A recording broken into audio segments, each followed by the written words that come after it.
So, That's right. who do I have with me today? Randy Glotfelty with Randy Glotfelty Pottery, and I also build kilns for a company that's called Gen Ken Kilns, and my brother and I own that business, and it's interesting that business we've been building that brand name has been around since 1951. We've been building kilns for about 32 years, and only kiln manufacturer in the state of Florida, and it's a small industry.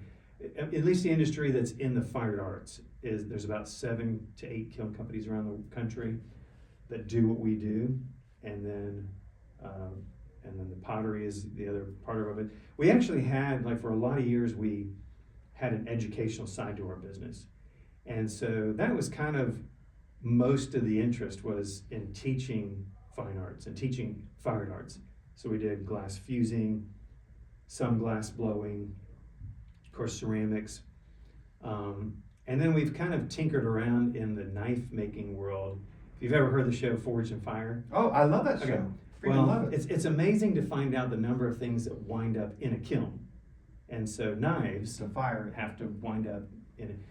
You know, obviously you can take a piece of metal and make it sharp, and you got a knife. But anyway, but my mom had a ceramic shop in Lakeland that she opened in the mid '60s, and then closed it in the late '80s. And so she had 4 storefronts in Dixieland. So if you're a Lakelander, people know what Dixieland is. And Dixieland has kind of made a little bit of a comeback. Matter of fact, you know where Art Centric is? Mm-hmm. So Art Centric is right across the street from where my mom's shop was. And we called it the shop. So we still call our business the shop.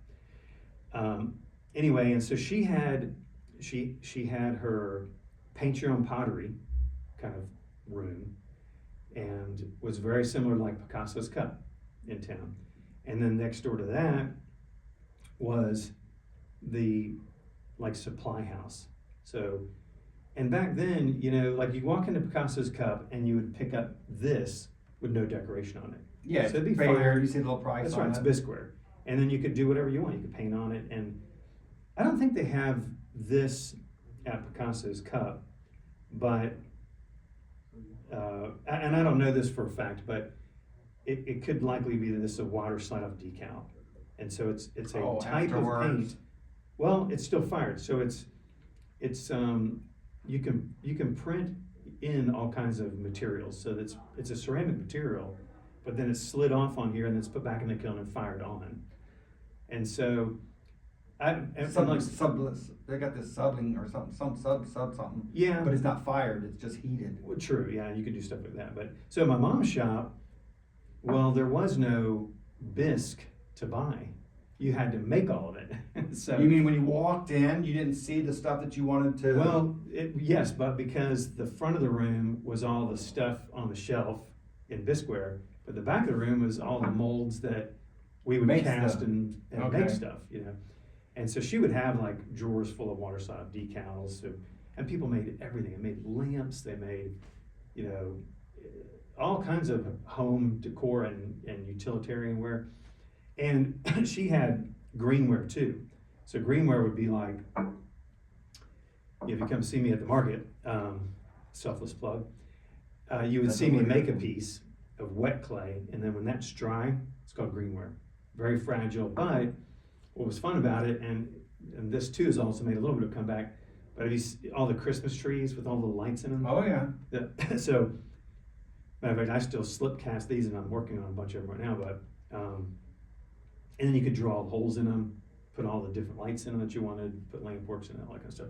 But anyway, so like Picasso's Cup, you would have all the paint your own pottery things, but it was so much more because you could buy the greenware and you could turn, and my brothers and sisters were, so my parents kind of had, I don't know how to word it, but like had 2 families almost. They had 3 kids, then they waited 11 years and had 3 more kids.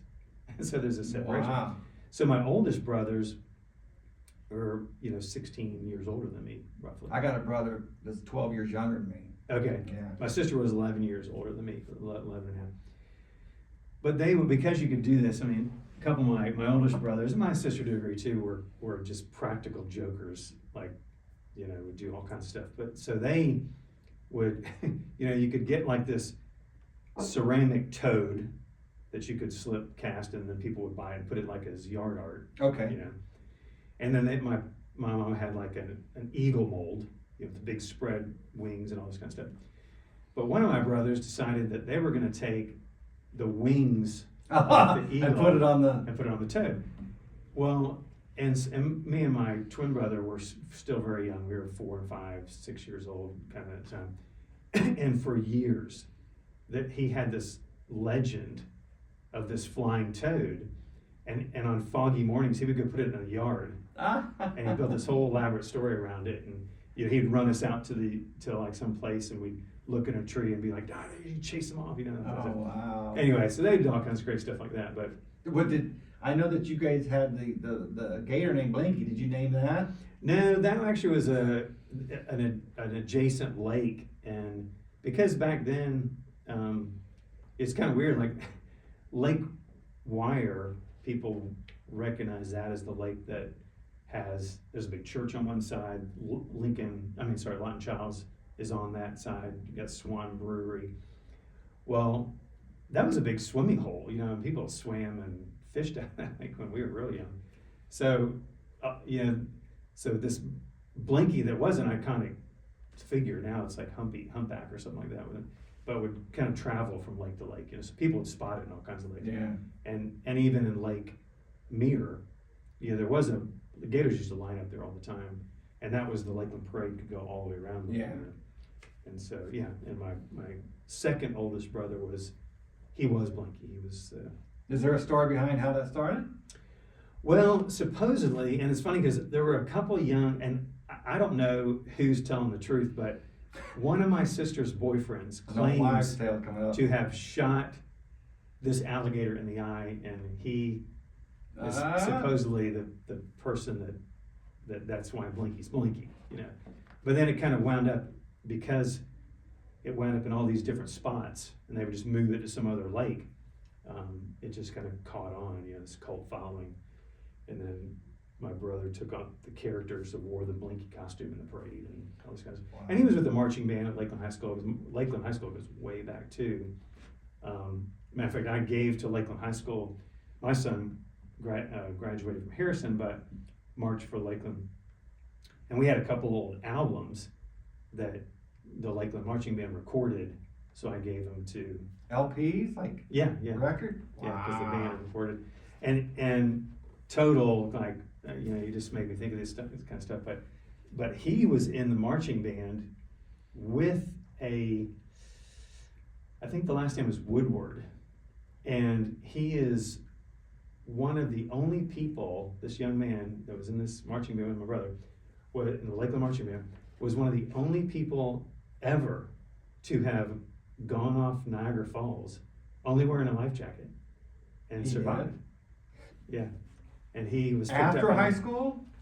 No, he was like it was actually before he got to Lakeland High, like up into high school, but it's kind of known about him because pretty famous. Well, how hard could we find his last name? How many people have done that? Oh yeah, I'm sure you could Google it and find it really quick. It's like, I think it's like a Woodward, but wow. But yeah, so one of his classmates has been off Niagara. I don't think thinking of all the stories you could tell. Man, that's where but yeah, that whole area, and I've loved seeing this whole downtown kind of revitalized, and it's had its ebbs and flows. I mean, certainly it's been. I mean, when I was a kid, it was kind of like the rich part of Lakeland. The downtown area was Fox and Hound and all these. Are you talking like the early '80s, late '70s? Yeah, it'd be like early to mid '80s. Okay. And of course, you and I talked that Sunday, of course, everything was closed on Sunday, so we'd ride our bikes down the middle of South Florida Avenue. Yeah, yeah. And at my mom's shop, and there was some, I don't know how this is going, but there was some talk where they were going to put it back the way it was. That's why all those little weird things. Diet? What they call a diet? Well, those concrete things that are yeah. There. Yeah, so anyway, but at my mom's shop, you could actually drive down South 40 and you just pull in a parking spot in front of her. Yeah. So whether or not they'll get rid of it, I have a hard time believing that that's going to happen. But. So I guess it was your mom. How how did your mom get into the ceramics originally, if you don't mind? She got into it from, I mean, my mom was an amazing artist. I mean, she was just into everything, and everything in her was a piece of art. Everything in her was something to be made into art. I mean, she even studied origami, and like she would give the kids, like if she gave you a denomination of dollars, it was folded into something, a ring, Wow. a bird. She just never stopped thinking. And it's kind of funny because I read this book, I mean, decades later, called How to Think Like Leonardo da Vinci. And there's a workbook that comes with it. But anyway, one of the things I didn't know about him was that he wrote in mirror, and he did that because he claimed that the mere act of writing distracted his stream of thought, so he would write in mirror. That's how my mom wrote. She wrote in mirror, like you had to hold it up to the mirror to be able to read it. And she wrote in mirror like as fast as you and I would just take dictation. I was thinking, it's like, it's Holy crazy. crap. But she was just very creative and artistic, and so she met a man who, he and his wife, he was in the service, and I don't know exactly how the dots were connected, but they met kind of. He was into ceramics, and he actually taught ceramics on base in some places, and it was kind of, that was the catalyst to start the ceramic shop. Excuse me. And anyway, so it was, it was the place where the school buses kind of dropped us off, and it was kind of funny. Local hangout. Yeah, and we laugh about it because at the time, imagine this happening today. No possible conceivable way. But we would just tell the school bus driver, hey, whoa, stop. Just let us off here. We're close enough to our mom's shop. What? No, that would never happen. I can't. And we even we collected people. So we just would drag, like if there were new kids would come to the school, and we would be like, hey, why don't you just get off at our stop? And then we would get off there and hang out at the shop, and they would just call their mom, hey, I'm at this kid at school. I remember, dude. I remember. But no, could you imagine some kid getting off at a stop? What in the world happened? Well, yeah, I mean, I think in What part, it just, people begin to get kind of. It's fear-based, right? It is a little, yeah, I'm sure it is. I mean, obviously I have an alarm system home. Maybe you do too, I don't know if you do or not. But, I got cameras.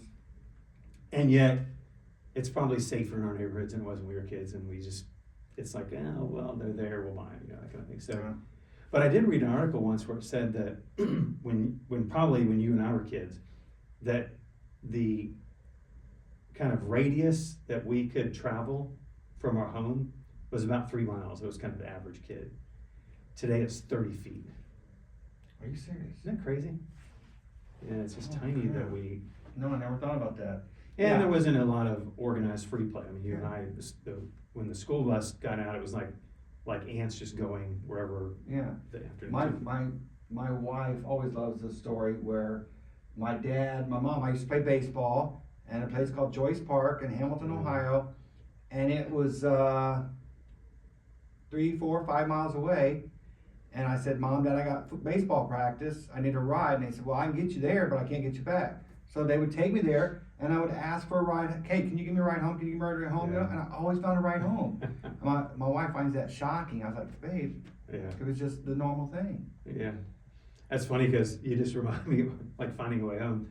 Is my parents always had station wagons because a lot of kids found So do we, 4 of us. And we had the station wagon where you faced out the back window, but the coveted spot was that middle, like between the two things, so you could just sit there and kind of stretch your legs out. And again, kind of one of these things where maybe people are going to think, man, your parents were cruel, I'm sure my older brothers and sisters could tell tons of stories about this, but my dad was always kind of this. He mostly was soft-spoken in a way, but yet he was very demonstrative, and if he said it, it was going to happen. And he would just kind of say, listen, if you guys don't stop fighting in the back of the car, you're getting out and walking home. Sure enough, pulls the car over, get out, Yeah. and you're walking home, 4 or 5 right. miles, I agree. And again, we have like no possible conceivable way that would happen today. But I can tell you this, not a whole lot of fighting in the car after. Oh, yeah. I only did it once. My dad said, Donnie, don't hit your brother again. Yeah. I went and I hit him again. He pulled over the side of the road, said, Donnie, get out. Got out, and he copped me. I never hit my brother again. Yeah. It- And it's fun. I mean, and I gotta believe that they still knew. They knew where you were. I mean, Oh, for of all I course, know, my of dad course. circled the neighborhood. Who knows? But I don't take eyes off, yeah. yeah, you know, and I mean, and I know for a fact that even though they couldn't track our little bubble, they could still, the Yeah. neighbors were tracking you. Oh, So, you know, it's constant. As much as around That's that equipment, fantastic. So when it comes to the arts, your customer base, do you get more custom? Do you get more retail? What is the thing today? Well, you know, it's interesting. So I focus really on two things. One is I focus on my classes, and I only do a couple a year, and it's an adult wheel class. So you come into my studio, and there's 10 wheels lined up. Everybody sits at a wheel, and for 5 weeks, 3 hours a time, we just sit and have fun on the wheel. That's fantastic. And then I focus on my wares. It's hard to, I mean, lots of potters scale up to all kinds of levels. I mean, it's a massive tent. You know, you can be, I know people that to buy one of their mugs is $500. You know, so there's a $500 mug person, and then there's Wow. the person that's making thousands of bucks. I have a friend that he was asked by Cracker Barrel to make 20,000 mugs. And so he made 20,000 mugs on the wheel, one at a time, you know. Are you serious? Yeah. And so it's everything in between. And for me, I primarily focus on the outdoor art festival style market setting. So I focus on wares that I listen to the audience, and I listen to people as they come by and they tell me things. They send me a text. I or know, a you're picture. sitting there and I can see you on Yeah. your wheel and you're down there and you can see and hear. That's a Yeah. perfect view. Exactly. And so everything from glazed colors to the types of things people want, I'm constantly thinking about that. And that's the stuff that I build. I do have some wares that I build that I make for a couple of companies. I get a lot of requests for, can you make 50 mugs for a employee appreciation or things. And I do some of those things, but because I don't really scale from the way that like my mom's shop would have, I mean, I could, this is kind of acceptable potter methods. So I could create a mug, and then I could make a mold of that mug, and then I could then make a block, and then I could make 10 of those, and then I could make slip, and then I could pour all those. Now I'm making 10 mugs at a time. Typically they say that if you make 100 pieces of a mold, that's kind of acceptable, that's your handmade stuff, you know. But most of the customers that I have that want these small run things, they want my hands on the piece. So it's not. That's what art. That's Yeah. artist. So I do some mugs for Born and Bred, and I've been working on some projects for 1961, and I just enjoy that because I love the Lakeland businesses. I love to support Lakeland stuff. Obviously, Born and Bred. I mean, I'm not gonna be like a. The reputation precedes you. Yes. It's So I just like doing stuff for them. But anyway, so I get requests for it. It just depends on the project because it's a super time consuming. And as you know, you see me, you know, to make 100 mugs, to deliver 100 mugs to one place is a good thing, is an easy thing. But to make 100 mugs, it's the same. It's one of these 100 times, right? You know, so you have to enjoy what you're doing. yeah, That's- yeah. And I love being. I mean, my wife and I, we have fun at the market. We like people. We love the people that come down. And recently, and you can probably go find it on Instagram. I'm terrible. I have one of these. Believe it or not, the thing that I use this for is as a phone. And of course, kids today, they don't realize that this is a phone because Yeah. they use it for everything else. Sure. But I do have a social media page, and fortunately my wife's brilliant at it, but I don't get on there very much. But it was just a fun little story, and this occasionally happens, but I'm on the wheel, and people are coming by constantly, and it's a fun attraction, because it's just kind of this weird thing that You get you see attention. this It's so blob different. of clay, and it's turning into something. And this little boy walks up, and he goes, "What are you making?" And I said, "Well, what do you think I'm making?" And he goes, "I think you're making a rocket." And I was like, and his parents were like, "Stop, he's not making a rocket." And I said, "Well, actually, it turns out I am making a rocket." And so I made a rocket, and put the little fins on it, and we put the little, and stuff. And it's just that kind of thing that we really enjoy. It's like just connecting with people, and Wise. neighbors will be out there and like, "Wait, what? This is what you do?"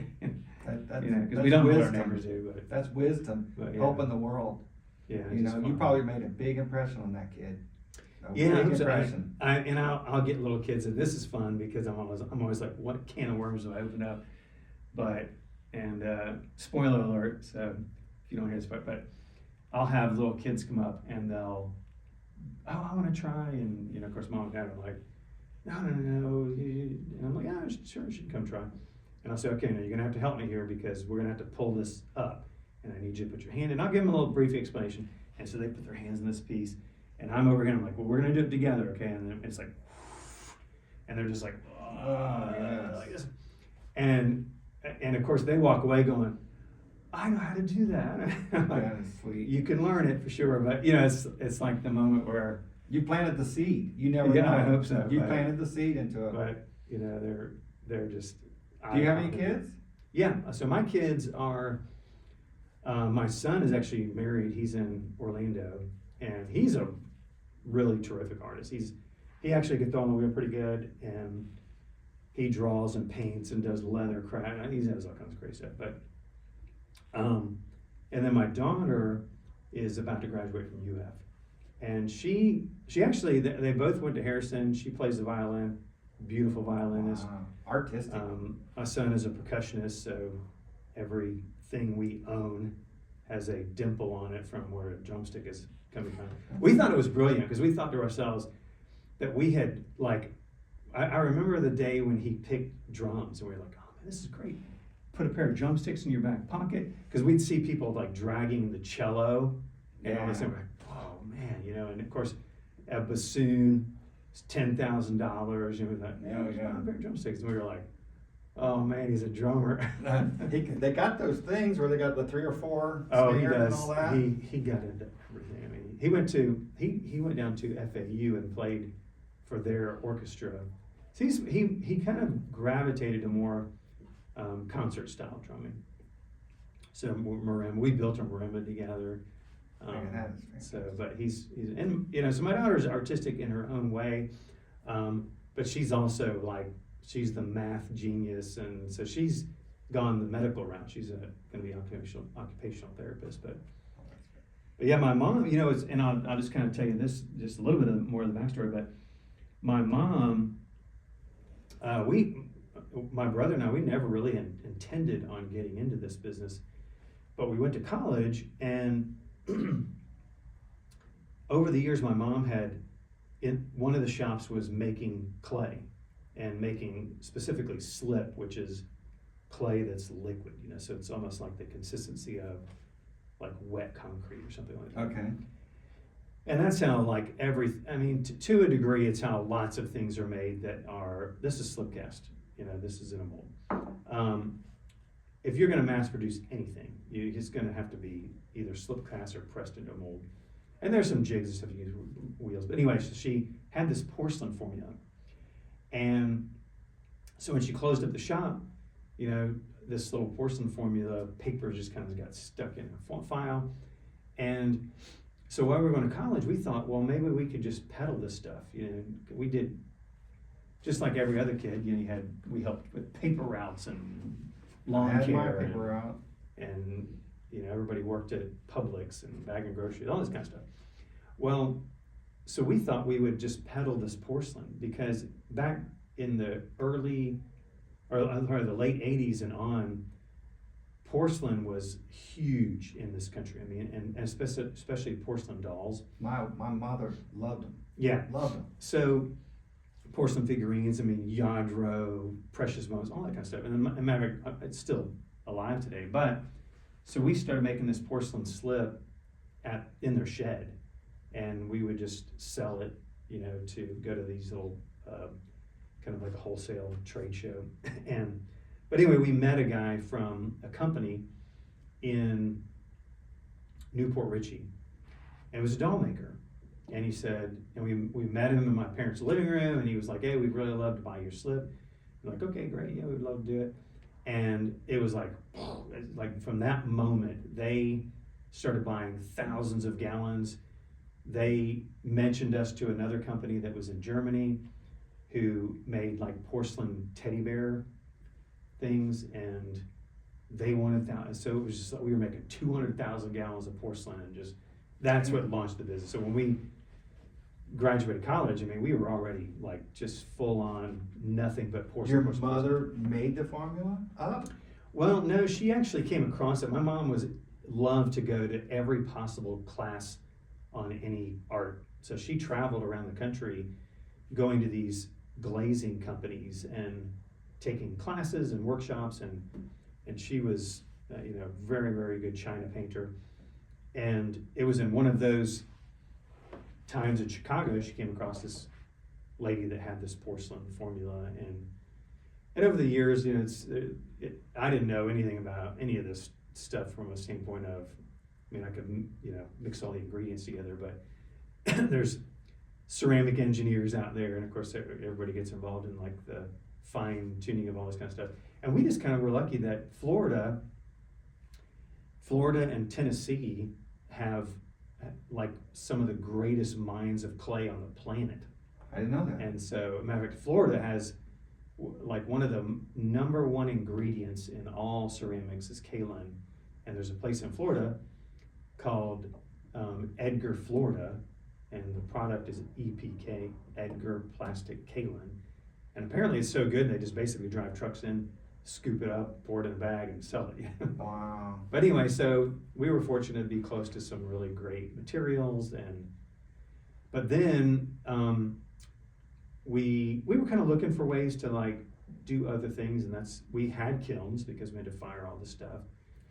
And so that's when we started building kilns. And the porcelain formula, I mean the porcelain business in the United States, it was almost like a 5-year window. It just evaporated and moved out of the country to like Denmark and Indonesia and I mean massive operations. Was it the profit driven? I think so. I mean, a lot of stuff were moving. You know, that was, you know, you and I didn't grow up in the world of Walmart and Amazon and all that kind of stuff. So lots of things were moving out of the country.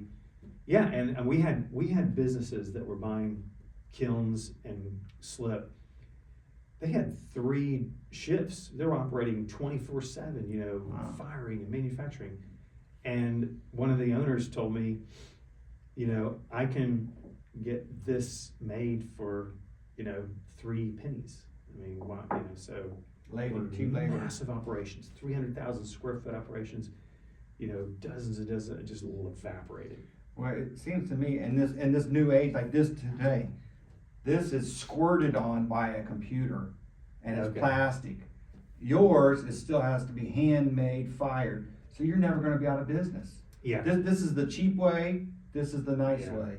And it's interesting because you know, so are you telling me this is 3D printed? Mm-hmm. Yeah, right. So it's fascinating because these two things have married to some degree. And because now there's 3D ceramic printers. What? Yeah. But do they need to be fired? Oh yeah, yeah. So, I see. Like if it was going to be a cup, it would be a dispenser that would spin and make a cup, and then you throw it in the oven. Yeah. Okay. But of course, nobody would make a ceramic mug out of it because it'd be the most expensive mug ever designed. Yeah, it'll go down. The price will go down. But people aren't using it for that. I mean, there's this kind of like, if you go out and look at 3D ceramic pieces, there's some really beautiful pieces out there. Really, some interesting things being installed in places, and so there's its place. But you're right that you can. You write this down, it'll be true. That you know, we think about when you look at like archaeological art things, and we look at like paintings, even look at like people think of like the Ming Dynasty vases and all that. Oh, yeah. Well, that's like the 14th century. But they were throwing clay on the wheel BC. You know, like, I mean, back in the Egyptian days, Yeah. go to the Met, go to the Smithsonian, you'll see the stuff. And the way clay is thrown on the wheel today, and it was thrown thousands of years ago, it's gonna be exactly the same 500 years from now. There will be a wheel, there will be a motor of some kind, and people will make pieces exactly like you see them make it in the market. And for one reason is because everybody is drawn. I don't care if you're somebody that just doodles on a piece of paper at your company meeting.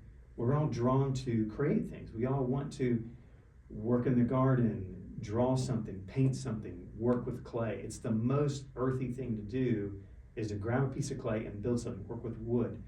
It's just never going to not be, and nobody wants to send that off to a 3D printer. I mean, you can use a 3D printer to be part of your artistic endeavors in clay, but people are going to come.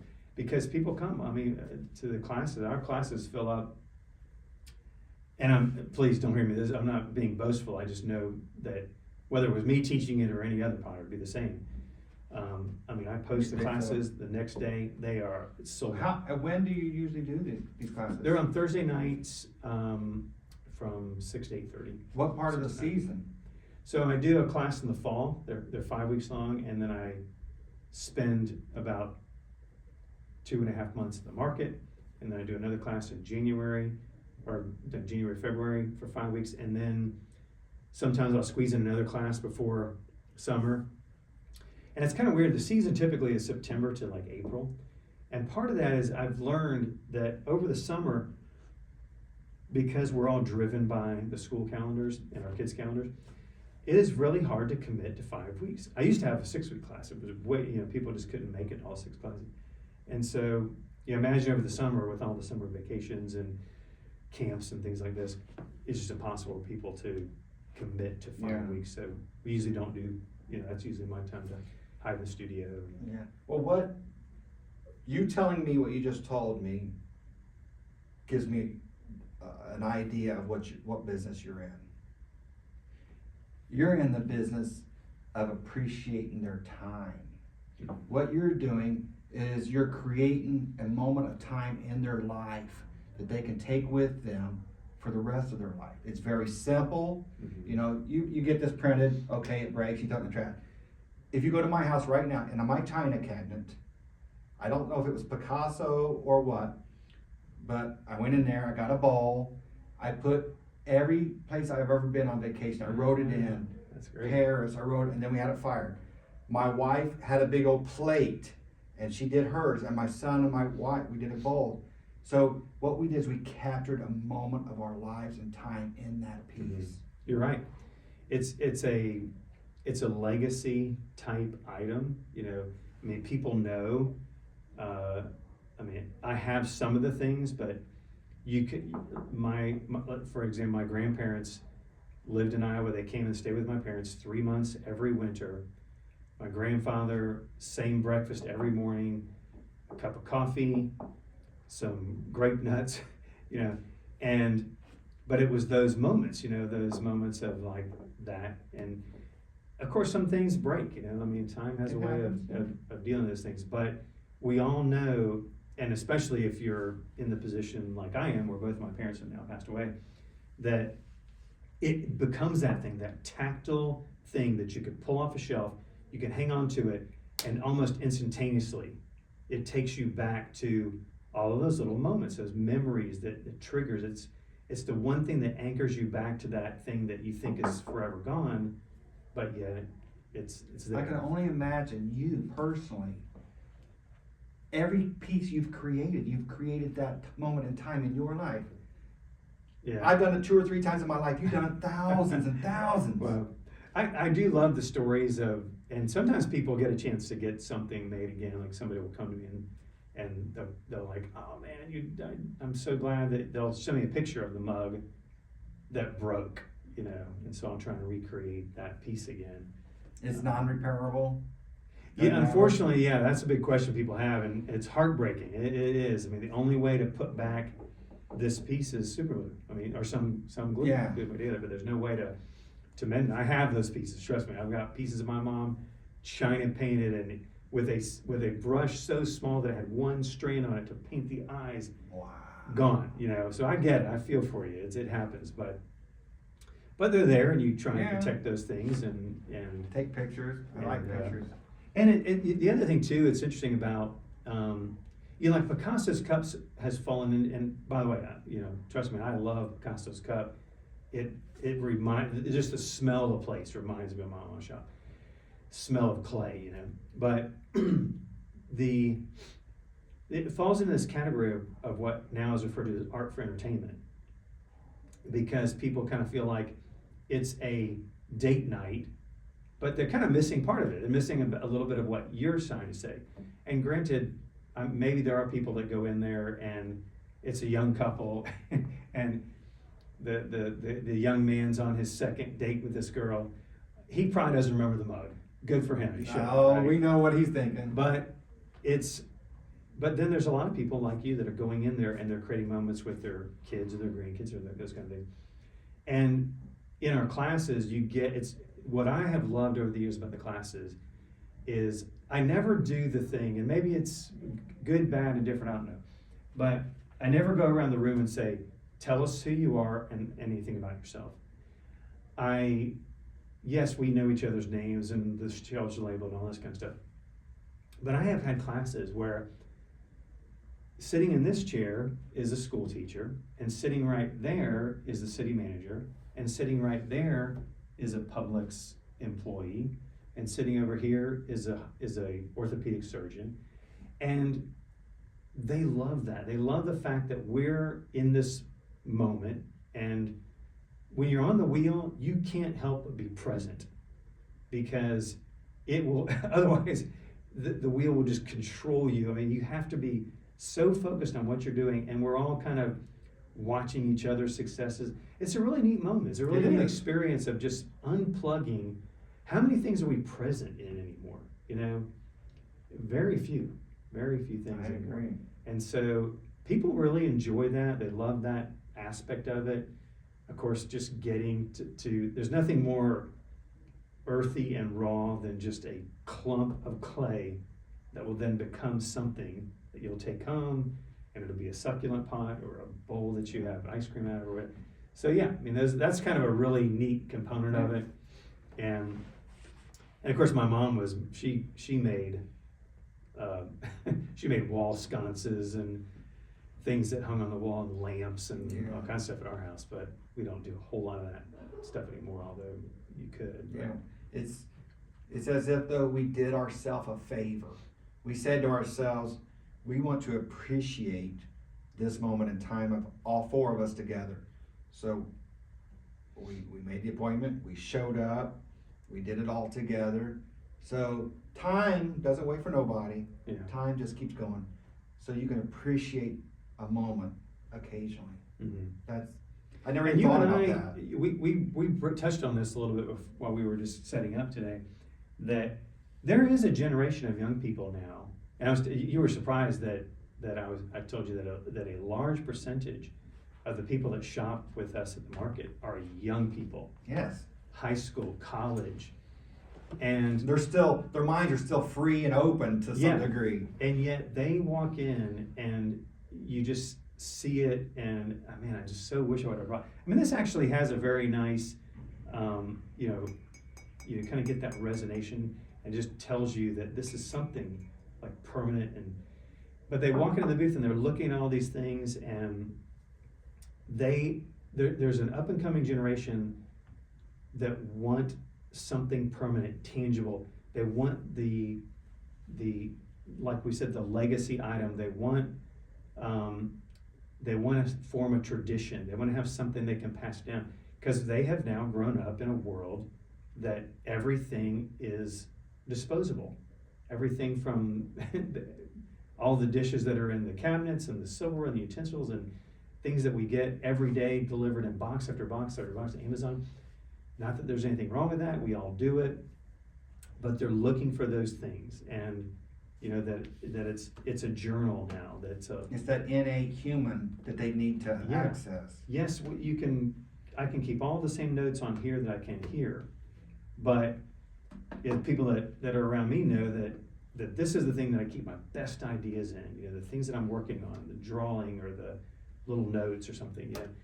And they're all searching for that. And it's so fascinating to watch that culturally we were moving so fast towards the like have it all, get it all kind of thing, and that we left behind those things that you and I appreciate about our parents. And now they're going back to that.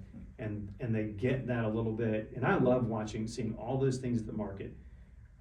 Whether it's the leathercraft person, whether it's the lady even like that makes all the stuffed animals, you know, that knits them all, all that stuff. That is the legacy item, the thing that you can pass down, that you can hand down, that we, you know, whether it's even just these little noodle bowls that we make, the ramen bowls, that you're sitting down and having that meal together, because they didn't buy it so they could sit In the China cabinet, like mine. yeah, or that they could enjoy some fast food. It just, no, they bought it so that we could sit together and have this cup of coffee, and we could talk about life and times, you know, gather together back around something. And if that is the single trigger, well, okay, great. That's right. And they're looking for it. They really, truly are. I had no idea till you told me this. Yeah, It makes sense that kids are still. Yeah, unsurprising. It's amazing to me to see a young 22 or 23-year-old that will email after buying stuff and going, "Hey, I love this glaze. Can I get this matching this?" You know, and you think, "Wow, that's really interesting." You know, and yet, you know, so I think they appreciate it. And a few years ago, when we got married, we went and did the whole 9 yards of picking out a china. It was tradition. My mom had some china, so now my wife wanted china. So we went out and we got some china, and you know, people bought it for us and gave it to us at our wedding, and we put it in our china cabinet for 20 some years. We just left it in 20. And just a few years ago, my wife said, "You know what, Donnie? We bought this, and we're going to use it. We're going to appreciate it." So she took out all the china, and we use it in our day-to-day things. Instead of just letting it sit there and be something, we use it. That's And right. I remember. And when I go make her lunch, I said, "Baby, you see what I got this on? On the china cabinet, Yeah. on the china plate." Yeah, exactly. Yeah, right. Yeah, and so those are some fun things, and yeah, I don't do a whole lot of like complete sets of things, but you know, kind of working some of those directions. And again, right now we're having a lot of fun at the Lakeland Market. The Lakeland Market, if people haven't gone there yet, if they're listening to your show and they haven't been to Lakeland Market, you got to get out of the house on Saturday morning, get down there, because I've been to a bunch of these things all over the state of Florida, and Lakeland has something very special. That's good to hear. Very special. I didn't know. I know we had a good market, but I didn't know it was It well. is, yeah. You could go to Orlando to 2 or 3 markets and come back to Lakeland, and you would think, wow, I thought for sure I would go to someplace like Orlando and they'd be blown away. No, you'll be disappointed. Yeah, me and my wife, we do that a lot. We go to a lot of them, and I've never even really compared them. But some of them are small in parking lots, and they're not very big. And we went down to one in Georgia not too long ago. And you probably connect to more than I do, but it's also a great space if you're a young person and you're you have any sense of like an entrepreneurial. There's a lot of entrepreneurial energy at the market, and when you see all these people that have come out and with their wares and their goods and their services and Their ideas. and it's just That's where I got this guy. it's inspiring. It really It is to is. watch all that. You know, just recently I bought from a guy that does all these custom rubs, you know, for like barbecue. Oh yeah. I mean, just any number of things that you can think of is at the market. And I'm thinking, good for you, you know? I mean, Amen. you got to That's start right. somewhere. And there's young people there that are in their early 20s that have fresh made pastas. And it really is a neat thing to see, because, again, I think when you and I grew up, and I wondered how this got lost and where it was going, but there was the paper route for the very young. I mean, what were we? I was 12. Yeah, 10, I was gonna say 12. 13, 14. There was the lemonade stands, all those things evaporated. Mhm. But now there's the markets, and so maybe that's the new, the lemonade stand of this future. I'll tell you, just a real quick story, my paper route. I had a paper route and they had a contest, the Journal News had a paper route contest. Whoever gets the most new customers could win a trip to this place called Walt Disney World in Florida. Wow. I'm from Ohio, Hamilton, Ohio, and that was a world away. So I went out, knocked on doors, did everything I could, and I got 7 new customers. And went home, the phone rang, it was Journal News, and they said, can I talk to Donnie? I was like, hello. They said, this is the Journal News, congratulations, you got 7 new customers. The winner got 17. I just want to let you know that you came in second, and we really appreciate everything you did. And I was like, I just blew it off. Hung up, 5 minutes later, the phone rang back again. Can I speak with Donnie? I said, hello. Hey, we decided you're coming with us as well. Wow. I was 12 years old. So I got to go on an airplane with a chaperone from Hamilton, Ohio, down here to Florida. Amazing. I got to go to Walt Disney World and Epcot in like 81 or 82 Okay. at 12 years old, and then go back and not knowing that I would end up in Florida. Huh. Had no idea. That's amazing. Yeah, I was really fortunate, very fortunate. Yeah. And they, it's interesting too, because like that kind of story is difficult to see happening now, It's a shame. and yeah, it is a shame. And I mean, again, times change and generations Yeah. kind of adapt to that, but yeah, and if there's people that, because the kids went to Harrison, I was around a lot of young people that were looking at the arts in general as maybe a possible vocation. And interestingly enough, in Polk County, there's about 70 ceramic programs. 70? Polk County schools. Yeah. But it's interesting because I'm in no way is this meant to be disparaging, because there's there are, I could name for you lots of tremendous teachers that in Polk County that have some unbelievable ceramic talent. Although it's not really looked at as a vocational art that much. I mean, and yet it is in the fine arts. It's one of the fastest growing, largest fine arts that you can possibly be part of. You can imagine there will forever need to be That's right. mugs and plates and all those kind of things.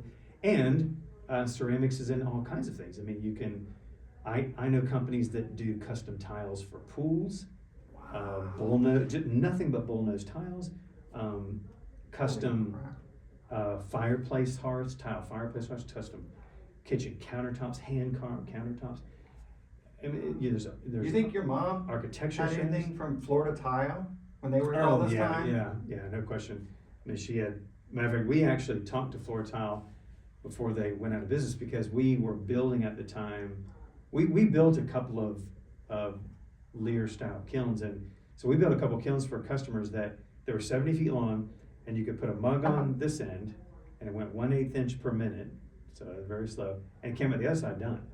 So it was Like a constant. pizza. Yeah, exactly. Just firing 24 hours a day, 7 days a week.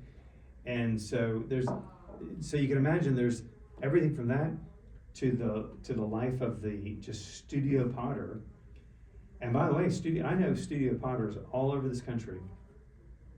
And I've done business with this one studio potter couple, live in Jacksonville.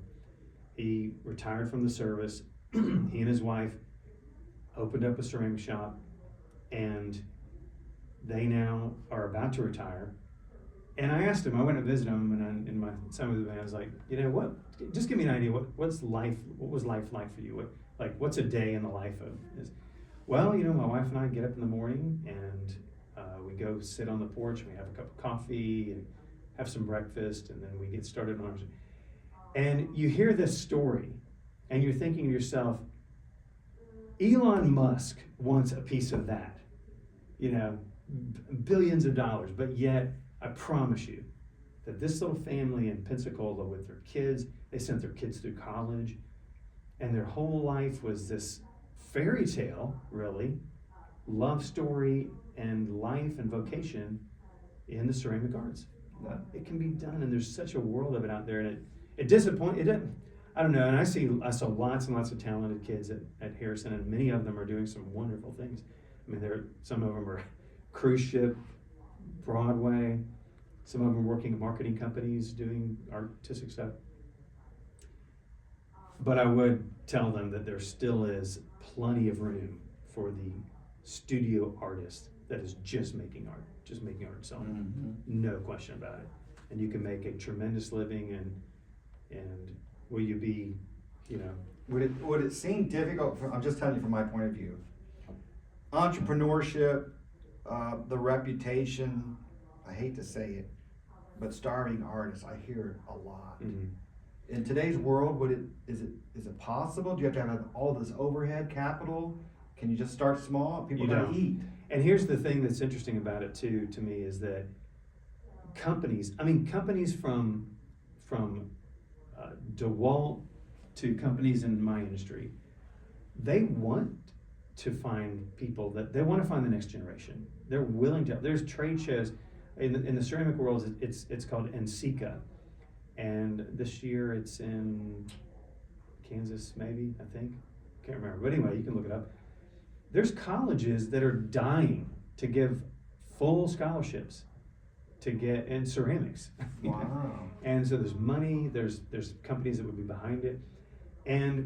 But here to me you're right about one thing, is that I think it was C.S. Lewis that said we're all far more ignorant than we are knowledgeable. And of course. Which is true. For you 99.999% ignorant. You and I can admit to that, because we don't know half the things about knowledge. I proudly say to myself, to keep myself open-minded, that I'm the most ignorant person I know. But in some small part of your life, there will be a domain that you have a level of expertise in. The starting artist, all the starving artists that I see, there's two main problems. One is they never make the leap. They never make the step into it. It's always it's the hobby, it's the thing that they kind of do. People tell them they're really good at it. That's one thing, which I get. A boat. I get that. It's very difficult. And I'm not saying jump in. I tell my own kids, don't jump out of this boat until another good boat pulls up alongside it, right? Right. But the other thing is that they think they can do it all. And so, for example, one thing that works brilliantly for my wife and I is she is so good at the marketing, at the sales, at organization. She is tremendous at that. She's this tremendously compassionate person that just comes out in all that she does at the market. The little touches, the special little things, the chalk placards, all that stuff. She's tremendous at. The starving artist will think. You go by a booth, and and I'm not sure if this is a great litmus test, but go to an outdoor art festival and go by the booth and ask yourself, where's the artist at? And he's hiding behind one of the walls of his booth, sitting in like a little chair back there, hoping you won't talk to him. That's the starving artist. Okay, so you're not a people person, you're not that extroverted, you're great, so fine. Hire that part out. There's a world of people out there that are starving copy artists, that are starving marketing people. Your yang is out there. If you're the yin, where's the yang? Don't struggle for that reason. And maybe there's one other little third thing, and it's I learned it from a guy named Ray Edwards Show podcast, and I'm actually I think Dave Ramsey says this too. Don't sell what people aren't buying. And artists love their work so much.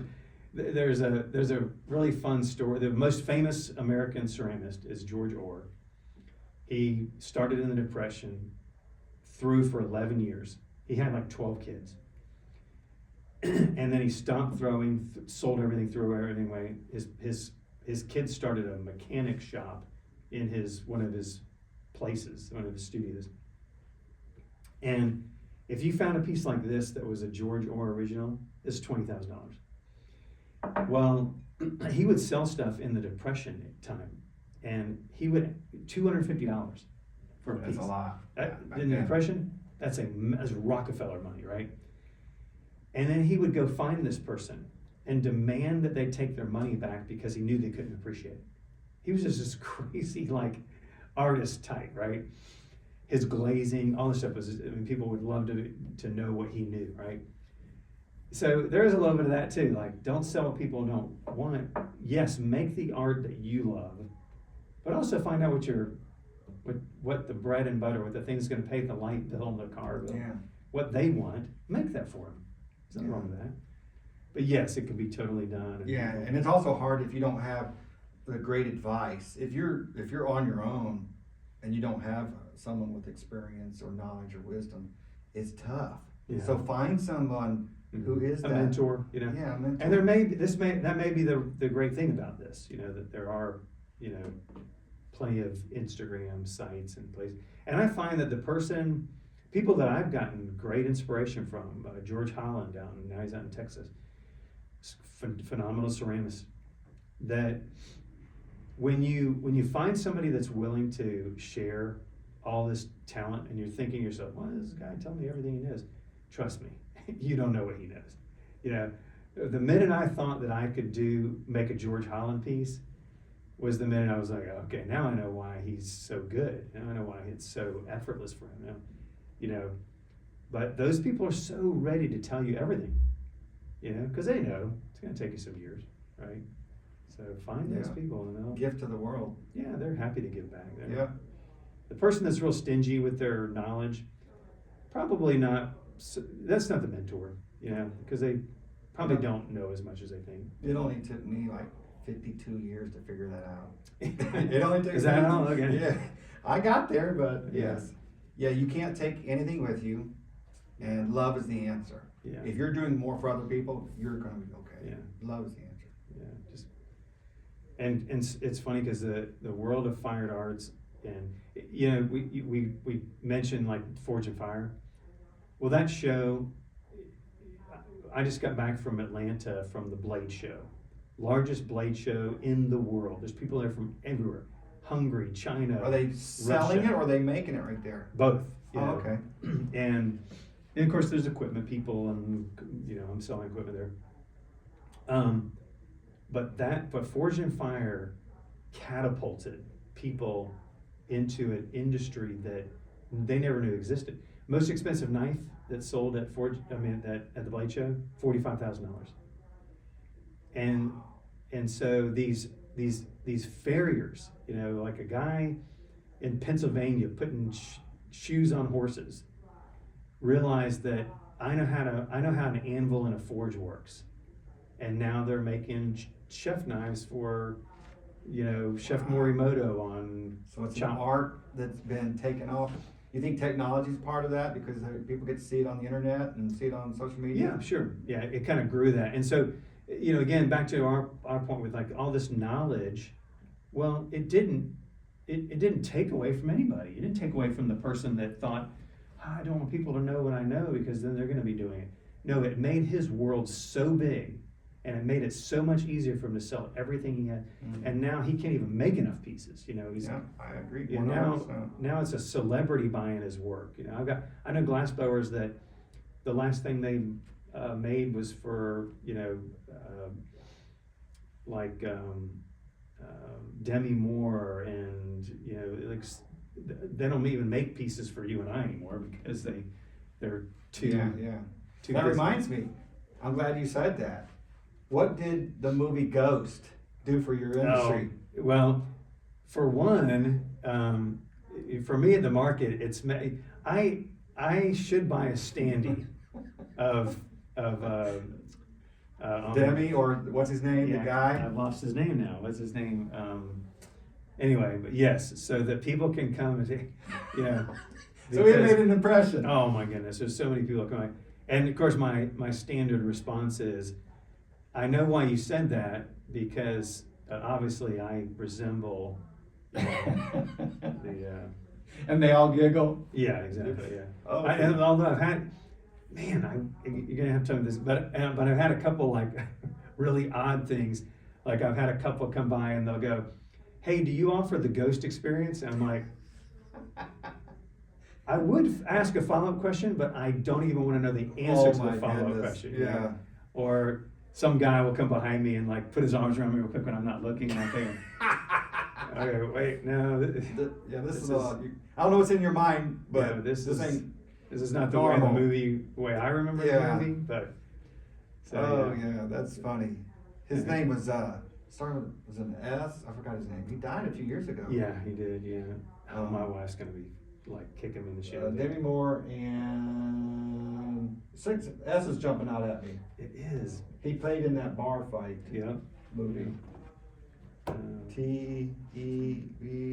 TEVWU. Oh well. We could Google it, but I'm not going Well, to. I appreciate your time. Yeah, no. I And appreciate so, if you anybody having wants to get in contact with you, what do they do? me. Randy Glotfelty Pottery, which obviously the last name. Can you kind of spell throws that? people off. Yeah. So it's GLOTFELTY. So it's really phonetic, but Glotfelty. What's the original surname? Swiss. Yeah, Swiss. Yeah. So two Swiss brothers came to Pennsylvania. One stayed in Amish country and the other came to Iowa. And so if you're in Pennsylvania and you type in if you look in the phone book, you would see page after page of Glotfelty. Are you serious? That's where they. But in Florida, you would get a very, very small number. Yeah. So. But I'll tell you. And you can come by the market, reputation- and we'll be at the market starting back in September. Yeah, late September. Finish up our class, and then we'll. They're closed in August because of the heat and all that. Yeah, so come out and see us, and you can have a good time just watching some stuff on the wheel and chit chat. And That is fantastic. And Thank you, Randy. thank you. so Appreciate much the for your invite. time. It's fun. My Yeah, pleasure. fun chatting about Lakeland good stuff. So Yeah. Thank Cohas for letting me use this beautiful room. yes. This is fantastic.